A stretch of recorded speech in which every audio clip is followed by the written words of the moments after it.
Banyak orang mengeluhkan kondisi hidup. Banyak orang merasa, kenapa kok urusan saya serba sulit, serba telat, rezeki telat, jodoh telat, ngaji telat, semuanya serba telat. Ternyata pemicunya seringkali adalah perilaku kita sendiri. Maka para ulama kita menyampaikan sebuah kaidah, al-jaza'u min jinsil amal. Ganjaran itu akan menyesuaikan perbuatan. Jadi kalau perbuatannya A, maka ganjarannya ya serupa dengan A. Maka ini ganjaran dari perbuatan dia suka telat. Telat apa? Telat sholat. Telat sholat. Rasulullah sallallahu alaihi wasallam dalam sebuah hadis dari Abu Sa'id Al-Khudri radhiyallahu anhu, beliau berkata bahwasanya Rasulullah sallallahu alaihi wasallam pernah melihat sebagian sahabatnya ini telat. Telat ngapain? Telat sholat. Telat sholat ini bisa telat sama sekali atau enggak ngisi shaf yang pertama dulu.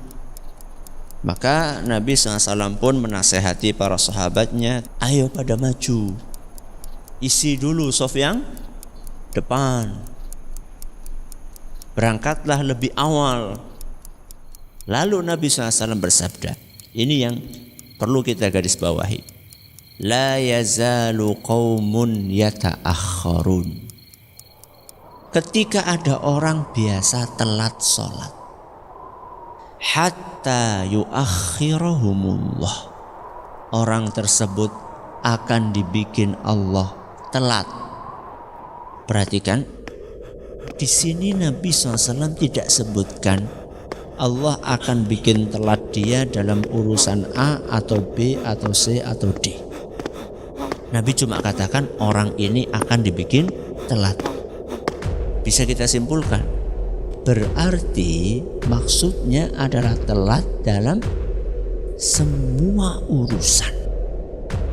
Siapa yang biasa menunda-nunda waktu sholat, maka oleh Allah akan ditunda seluruh urusannya. Telat rizki, telat jodoh, telat mikir, talmi. Maka kita harus koreksi, kenapa kok bisa seperti ini? Bisa jadi itu dipicu dari kebiasaan kita suka nunda-nunda sholat.